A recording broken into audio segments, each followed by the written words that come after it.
Look at monasticism, the rise of monasticism.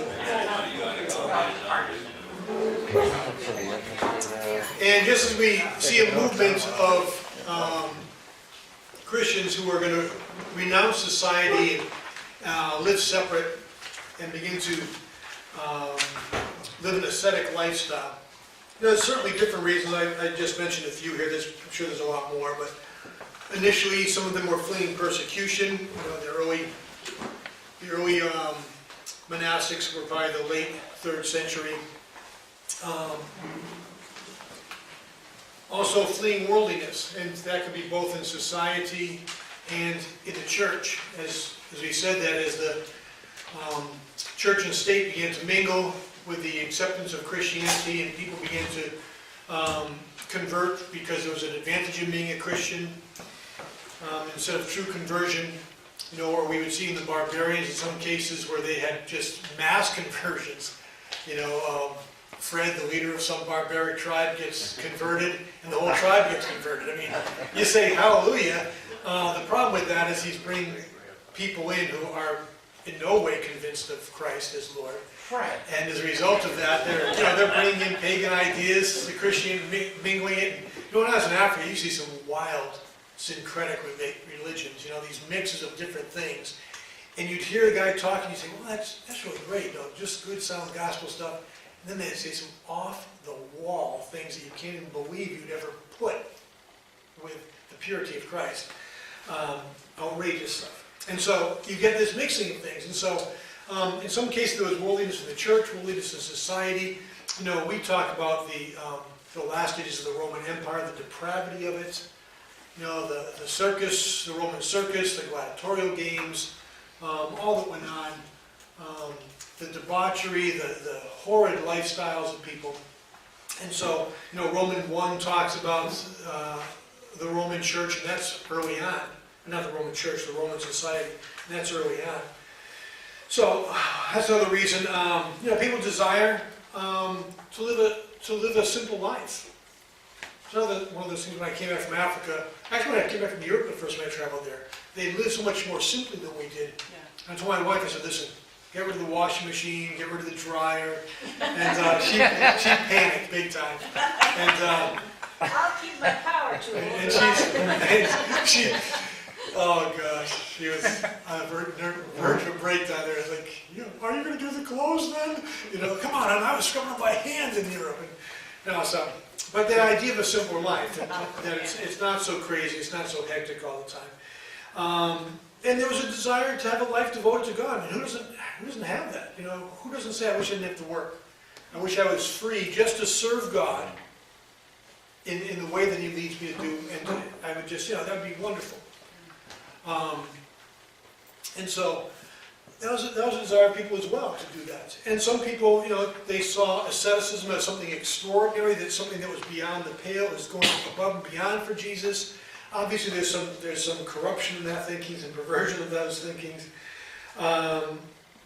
You know, that you think that doing this it makes you better, that the ascetic life is better than the other life. And, you know, Jesus said that, you know, your life isn't measured by the things you possess. And that's both in wealth and in poverty. I mean, the poor man isn't more spiritual than the wealthy man. You know, I mean, we like to think that because most of us are on the poor side. But it's not the case, you know.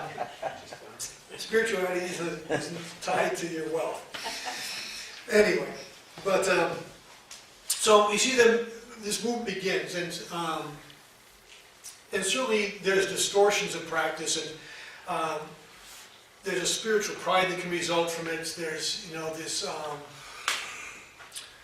idea that you're doing something, that you're accomplishing something for God. Just that whole human works element of it. That although these were people who were, in some cases, were considered, you know, the spiritual superstars of their day, still were prone to that kind of thinking at times. That they were doing something better. That they were in some way better because they were living this way. What if God wanted you to be on the street as a street vendor sharing the gospel? You know, in Rome, you know, all roads lead to Rome. It was the center of civilization at the time, and you know, you'd win a person here, and he'd be shipped off to here, and he'd bring the gospel with him there, or you know, you'd talk with one person here, and next thing you know, he'd go over in this part of the empire, he'd bring the gospel with him there. And so everybody spoke a common language. I mean, there's all kinds of advantages to living in the society as a Christian. And yet they saw it as being a better thing. And so, certainly concerns with that. That strange sense that people get into, and we talk about Gnosticism, and we certainly see it true today in people, that sense of connecting physical with bad, and sensual. And it's one of those words, that's one of my pet peeve words, sensual. That people use it and think it's a bad word. And sensual just means what? Your senses. Yeah, it's related to your senses. And that, there's so many things that God has given us to appreciate, to enjoy, He's given for our benefit. And yet at the same time, people, we're taking those and dismissing those as being a negative, being a bad thing. We have to put this away, that's a bad thing. And so, again, crazy extremes. In your book, they give you some examples. Look at some other books or some articles about some of the craziness of the extremes of these lifestyles. People, living on poles for 20 years and things like this. And, literally, what's his name, Simon Stylites or something like that. But anyway, they talk about Anthony being the first of the monastics. And Anthony lived as a hermit, and a lot of the early ones lived as hermits. A lot of them were in the eastern part of the empire, especially in the area of Alexandria. Egypt, I've never been to Egypt, but one of the things I like about Google Earth is, you can look at these things, and you look at a satellite picture of Egypt, and what's it look like? It's all brown, and then as you get a little closer, you see a little ribbon that runs down it of green, just a little bit. And you go about 5 miles this way, 5 miles that way, and you're back in the desert. And it was an easy place for him. It was an easy place to get lost in and just be on your own. Go find some cave and live there. The climate was conducive with that. You didn't have to worry about being, it gets cold in the desert, but they had an opportunity where they could, live that way and not be bothered too much. So he said, I'm not going to go through all these because that's boring to me. But I looked through those, get an idea of who some of the key guys were. But I want to look at the influence of the monastic movement. Because again, at times we can look back and be critical of people because we think that they are of a different group that are going crazy or don't agree with teaching so much. And listen, if anyone's not a monk in this world, it's me. Although I am not a big people person always. I can be reclusive, my wife says. But I'm not a deprive myself kind of person. As you can see by looking at me, I'm rather probably indulgent. But nonetheless, there was a lot to say for monasticism. And there was a book written, years ago, how the Irish saved civilization or something like that. And it was talking about the Irish monks. Because the Irish certainly didn't do anything to save civilization otherwise. But the idea that, the monastics were ones who, in their being set apart, and I mentioned that, this was going to the Dark Ages for the classical world, they maintained classical and biblical writings and education. They preserved the knowledge of the time. God used them to do this. In a time when the world would be losing all of that, they hadn't been there. God uses them to preserve that. And these guys, we talk about the scriptures, and Carol was asked about the scriptures at the break, and you talk about them being preserved in purity and integrity, and the Jewish writers who transcribed them and made sure everything was so precise. They had to have all these witnesses and checking, blah, blah, blah. And the same was true of the monks. Doing it all by hand. They weren't just running copiers, they were faxing, hey, I faxed John to you today. Doing it by hand and just, very meticulously copying these things. And so that was a huge part of what they did, in the plan of God. Also, they were the educators. People were going to the monasteries to be educated. The people that would send their young to be educated there.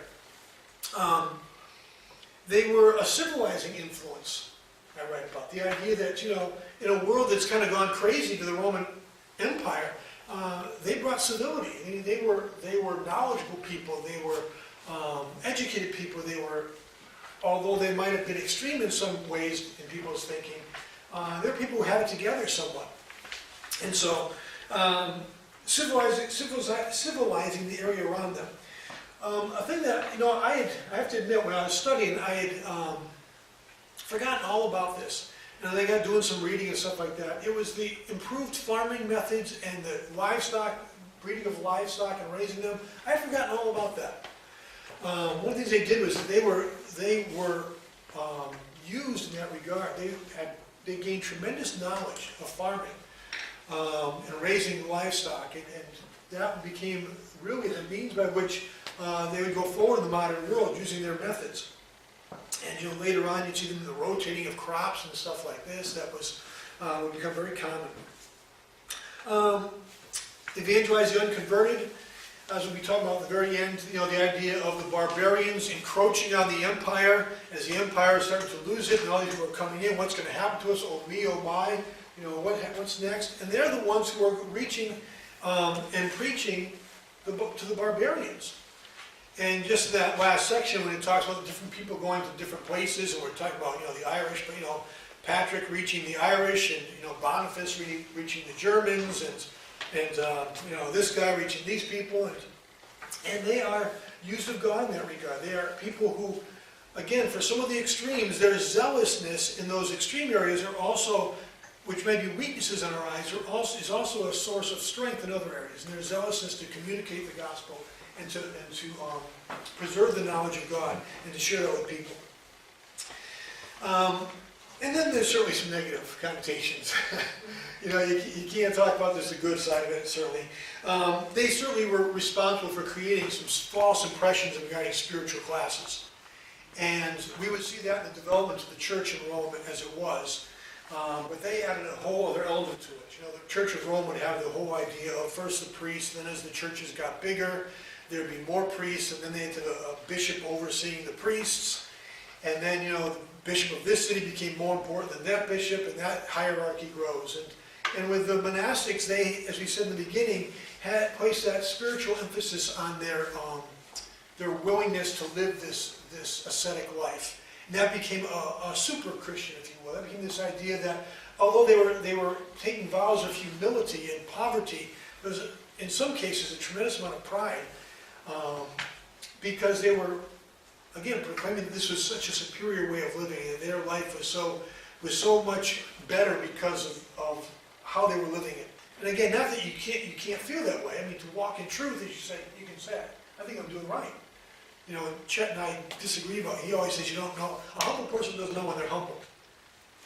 I laugh. Of course you know you're humble if you're humble. Of course you do. God tells you to be humble. Of course He tells you. You got to know what humility is. I am the humblest. No, I call it like humility. I know it. But Nobody's more humble than I am. But don't we know what humility is? If we know what humility is, can't we know it for that? I mean, does that make you proud because you know it? No, it just means you know it. Now, if you start boasting about it, obviously that's not humble. And you're proud of your humility. Right, which I tend to be. But nonetheless, the idea is that you can, God gives you things, you can know these things. And so for them to talk about their humility and their vows of humility, and yet at the same time talk about the superiority of them because of their lifestyle, or to take a vow of poverty, and in the years to come, these monasteries and the church would become the wealthiest of the wealthy and the greatest of the landowners, because they just took all this land out of this land, and the people were thinking, eating their own dung, and these people were having everything they could ever ask for. And wonderful. Your vow of poverty did do a lot of good. But that's true of us as well. Again, I don't say it to bash them. It's true of any of us as individuals. That those things that our strengths can certainly become weaknesses if we allow them to be. And then also, I mentioned that about that, the sense that they became landowners. So the monastic movement, again, the individuals certainly look at, interesting because the names probably some of you know. I mean, I thought of Benedict. I was going to talk about him a little bit for that. St. Anselm's College, New Hampshire, I think is Benedictine. That's my one contribution to the Benedictine knowledge pool. But again, the emphasis there that you see from some of these groups, the Augustinian schools, say, and the Jesuit schools, although the Jesuits came much later. And again, not always in these groups are solid doctrine, but just saying that you see still the force of their emphases, how it would impact. Joe was talking about going to Northfield a couple of weeks ago, and saying, hey, why don't you go up there? And it is cool to go up to Northfield. And you go to the campus, and is it back beyond the campus where he had all the cabins and stuff? Yeah, the right one, then the other side's Herman. Where they used to, every summer, Moody would have a big conference, evangelical conference, and they'd have thousands and tens of thousands of people up there. And these cabins are still there. He built all these cabins so people could come and stay, and they're still there. And you go up there and say, this is amazing. And he built Northfield, and he built Mount Herman to educate the poorest of the poor. Now today, they're just the opposite, but nonetheless, they're secular, they're all these other things, but initially you could see the impact those things had.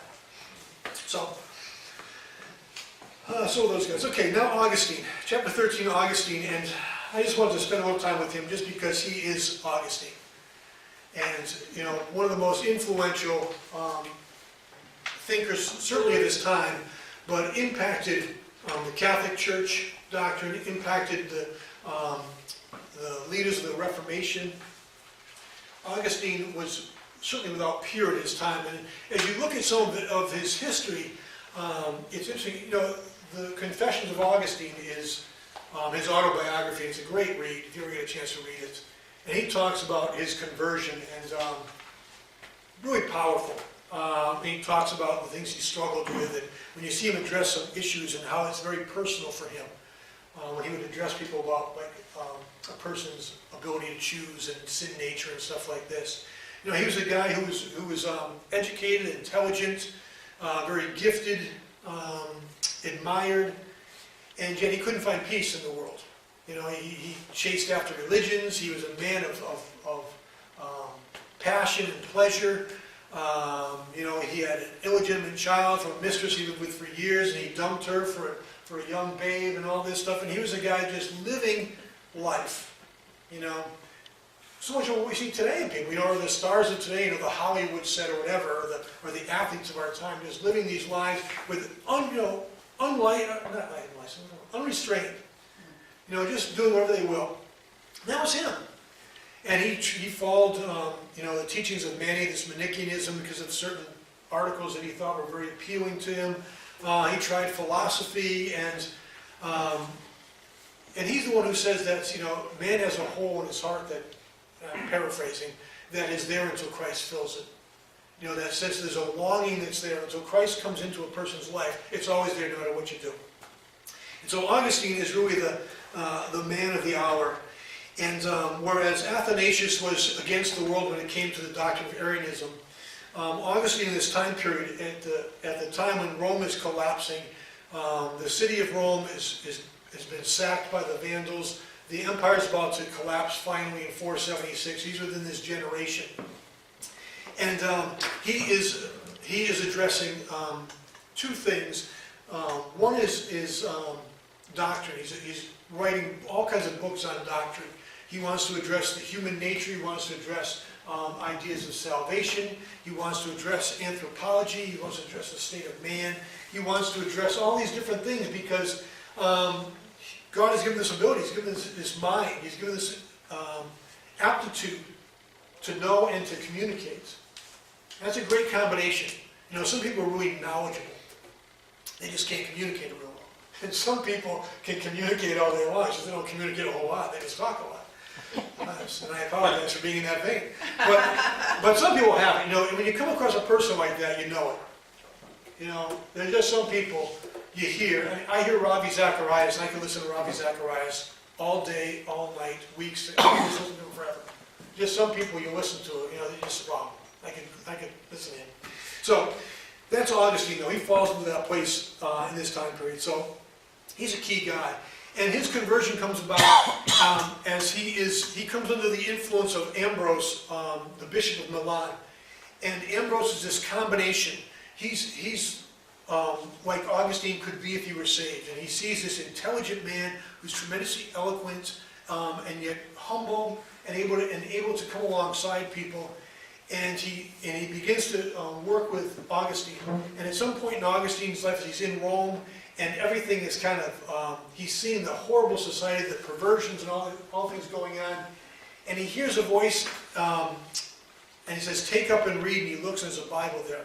And it's open to Romans chapter 13, and I should probably open it and read it just because I got the Bible here. Romans 13, and verses 13 and 14.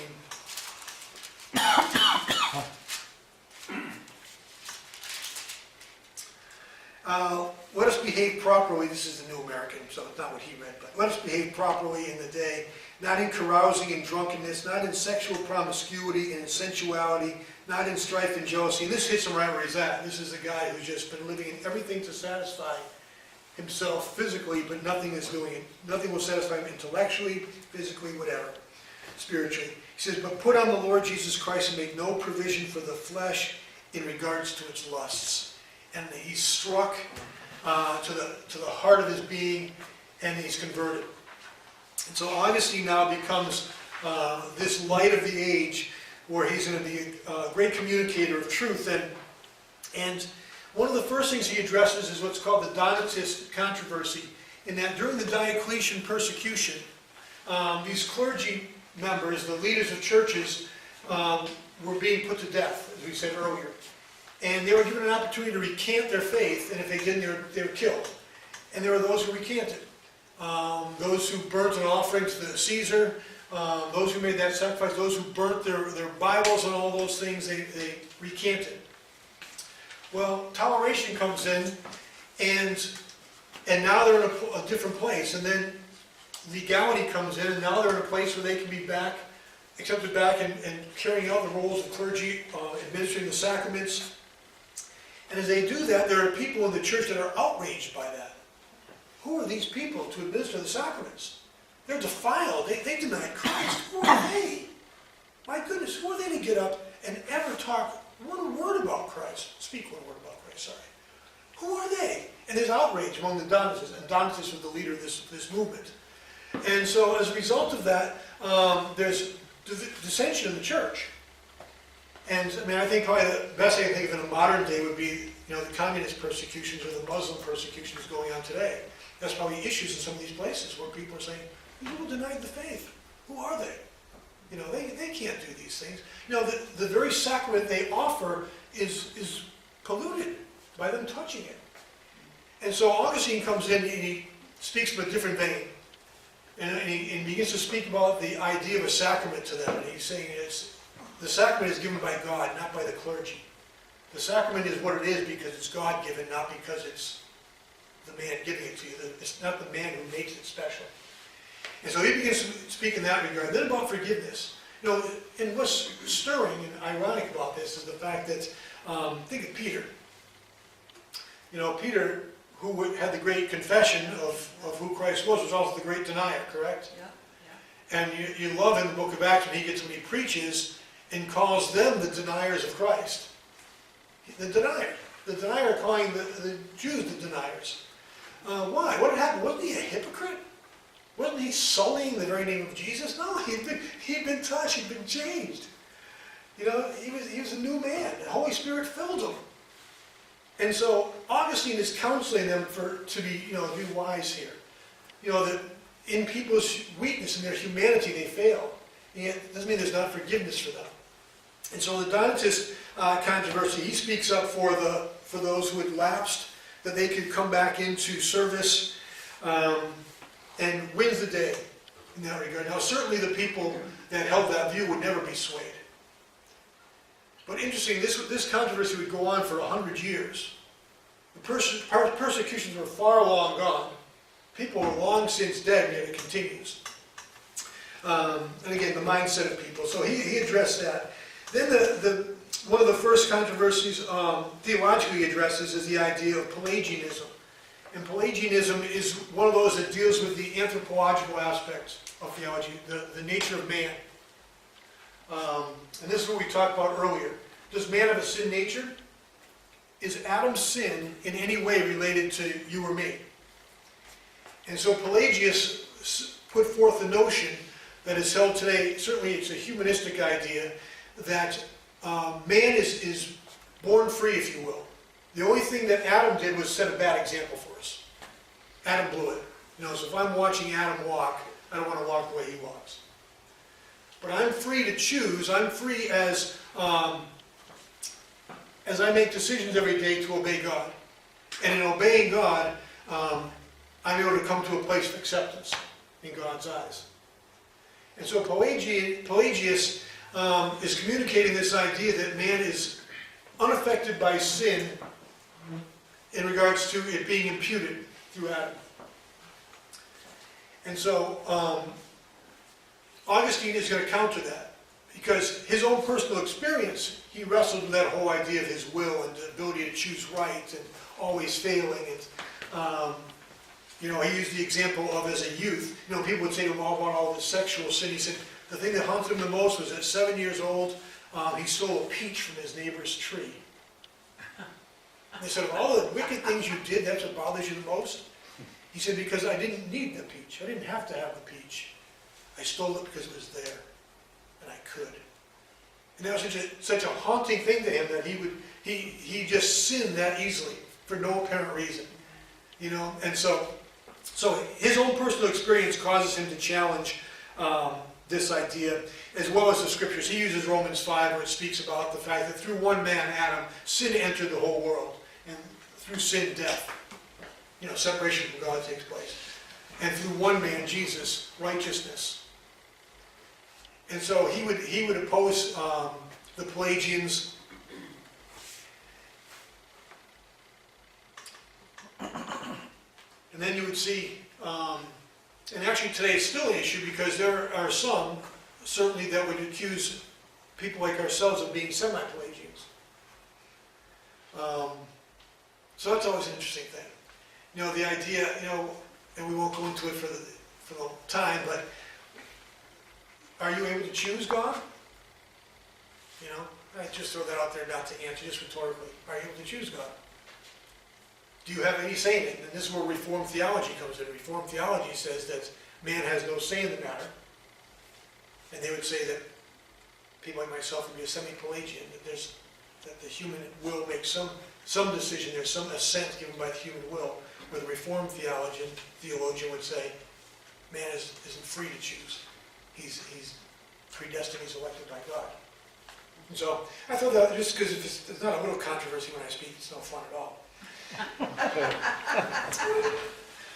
And then lastly, with Augustine, the City of God, which was his great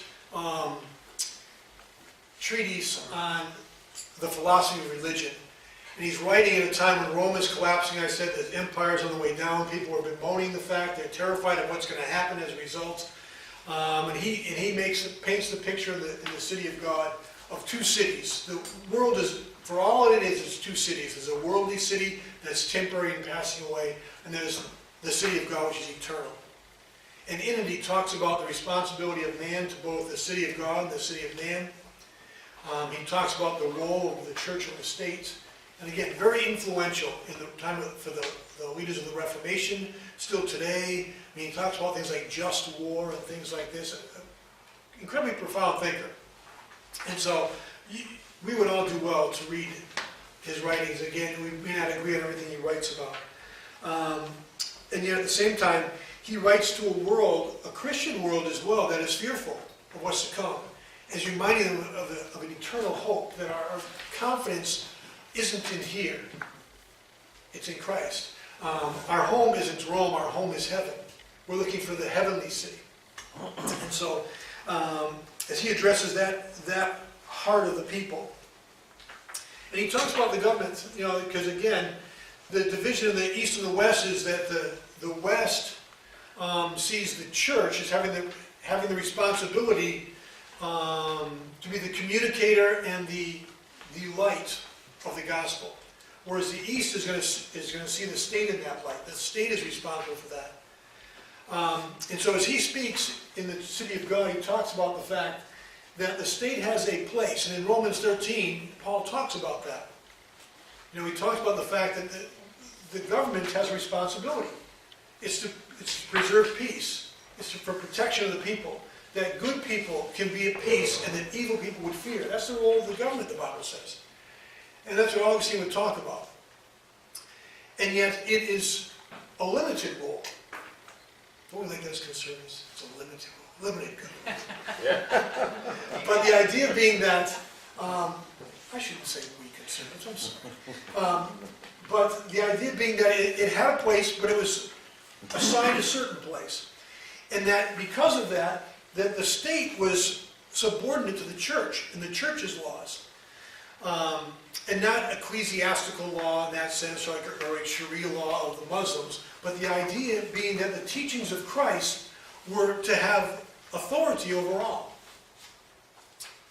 And so that was an important element to him because he didn't want people to be dismissive of government. As again, Paul said that, you're to obey authorities. Render unto Caesar what is Caesar's. Well, what is Caesar's? He addresses some of that, And so Augustine addresses those things, some of the major issues of his time, he addresses those. Chapter 14, we're going to look at the beginning of the papacy. And we've talked about some of the influences already, and just kind of go through those. The papacy began, or I should say ends, with the Bishop of Rome becoming the Pope. But as I mentioned, it begins with, churches, individual churches. Actually, even before that, it starts with individual believers, doesn't it? And then as people began to come to Christ, more and more, certainly they were coming in by the thousands early on in the early church. Growth was at it rapidly. The numbers were expanding, and the number of pastors who would care for the churches were growing. And then you had to have people over the pastors, so that there was organization there. And it's not surprising that in the Roman Empire, that the church takes on somewhat a form of the government in terms of how they have a hierarchy that's there.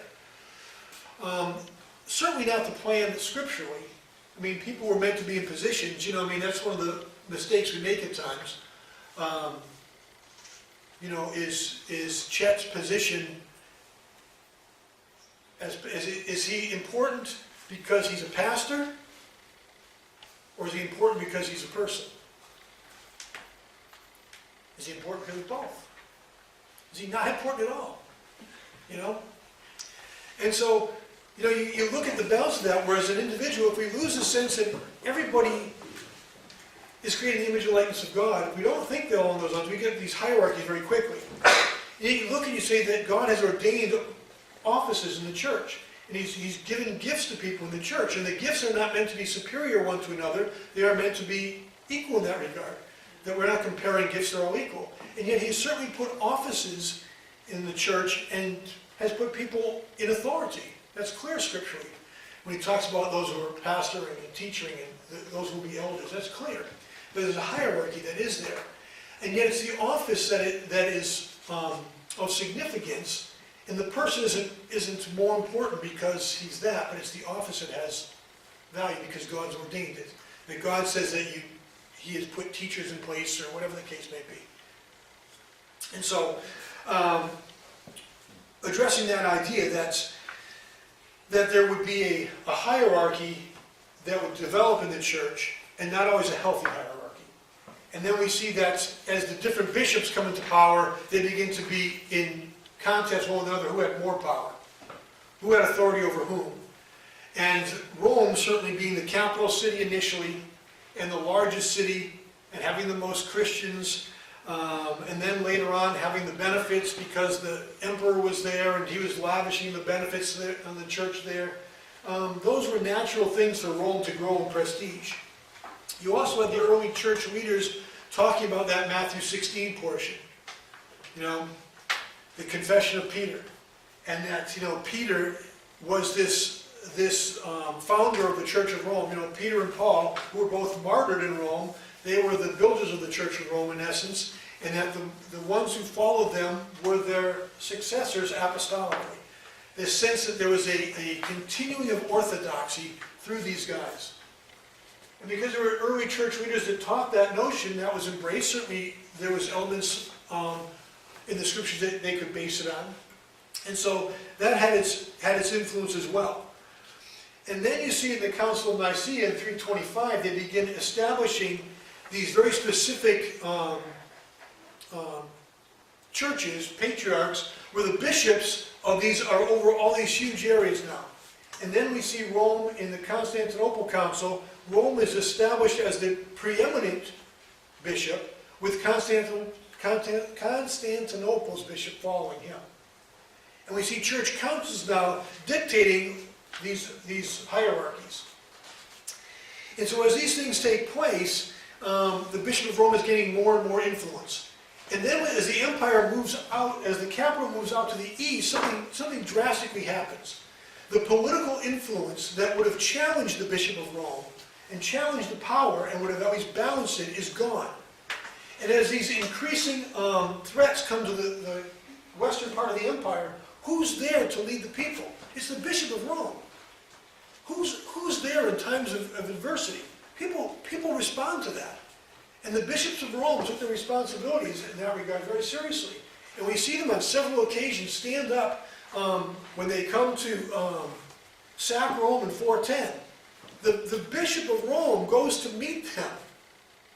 He's not defended with armies. He goes up by himself and he says, listen, can we not sack Rome today? Do you mind not sacking Rome? And because, remember, these guys had been touched with the gospel, these barbarians, as they were coming in, on the years coming in, they were sensitive to Christian sympathies in that regard. And they didn't. And the people respond to that. And so when Attila the Hun comes, a generation later, and he's going to destroy everything, his reputation is to, rape, rob, and pillage.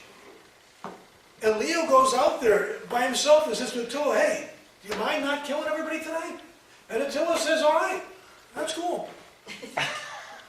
But we're going to ransack the city for 12 days. That's okay. Leave Rome.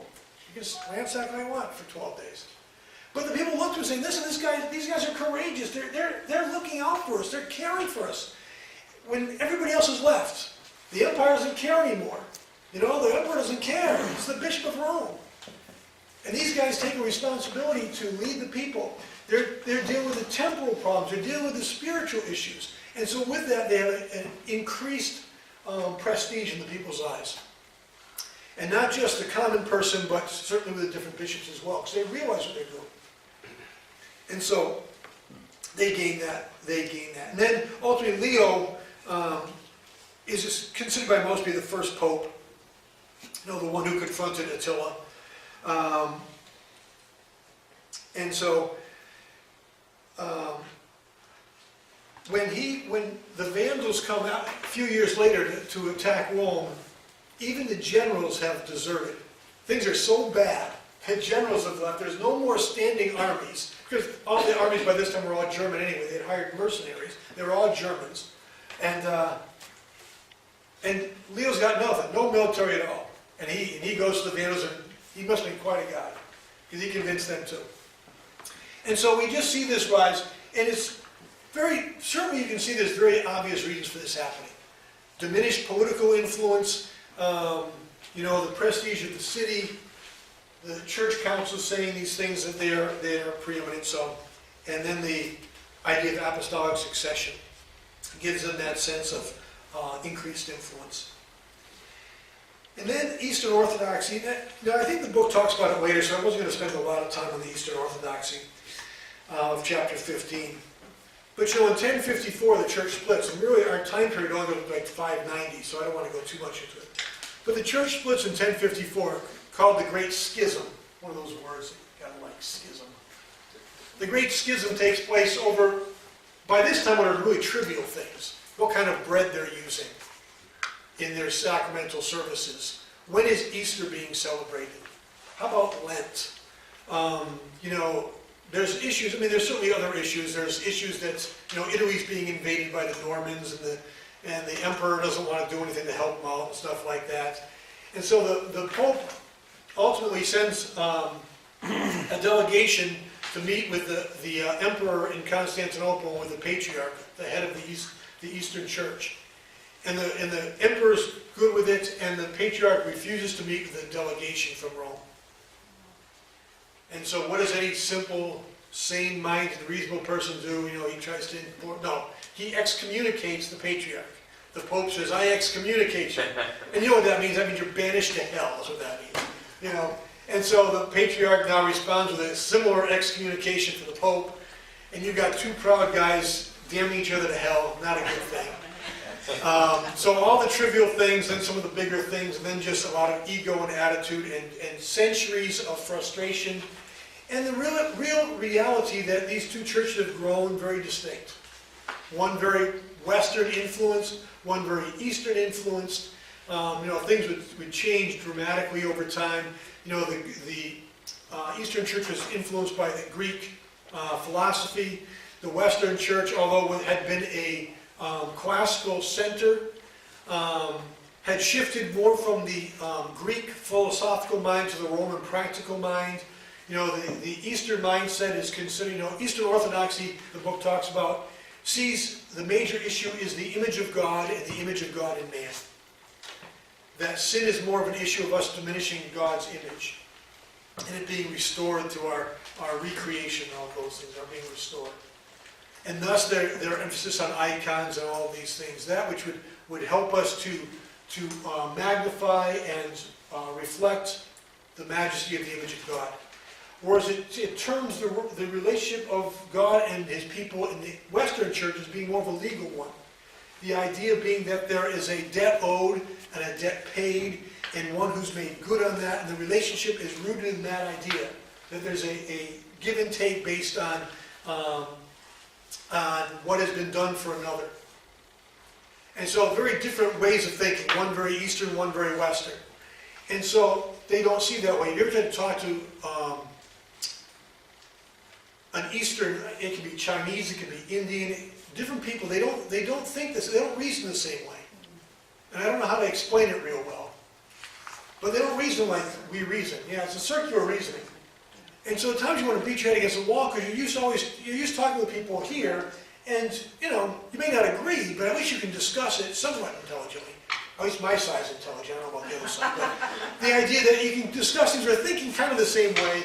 Was that obstruction the other day? No, it wasn't obstruction. Yes, it was obstruction. This is why it was obstruction. No, this is why it wasn't obstruction. You're talking at least from the same basis. That's a baseball thing, by the way, for those of you who didn't see the game. But the idea is being that you're working from the same basis. There they were different. They couldn't even agree on the little things anymore. And so ultimately it had to take place. So I don't even talk about Justinian. I talk about a little bit in the notes, but Justinian would be one of the preeminent leaders of the time for them.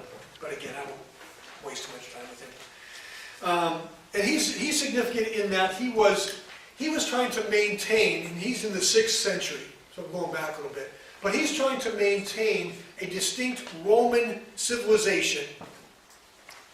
Okay, he wants to maintain the Roman element. And so he codifies, I guess to be properly saying, he codifies the Roman law. And he establishes a law for the empire that is written down, that is meant to be the law for the empire, no ands, ifs, or buts. It's meant to be applying to all, that everybody has access to it, can see it. There's no, hidden manifestations of it somewhere. It's for all to see. And it's meant to represent the Roman element. That Rome was this had a great legal system in their eyes, and it was well governed. That's the element he brings in. He wanted to be distinctly Christian. And he rebuilt the great church of Constantinople, the Hagia Sophia, St. Sophia. And it was meant to be the most spectacular building of its kind, to bring glory to God. And yet it's very distinct Byzantine architecture, with the onion domes and all that look to it, that very Eastern look. And so he brings that element into it as well. And yet so much of the doctrine of the church will be influenced by the Greek thought, by philosophical thought. And so, although he wants to bring certain elements in from Rome, he also wants to bring in the Greek element, the Eastern side of it. He wants to bring in the Byzantine distinctness. He wants to bring in the Christian element. And what ends up is something very different than what he probably intended. And instead of unifying the empire, it really just makes it more and more distinct. That the West and the East have become very divergent. So that's just it. And then chapter 16, lastly, the missions of the barbarians. We've been talking about it a little bit. They're coming from Scandinavia, coming from Germany, coming from Asia. And just some of the names, we are familiar with some of them.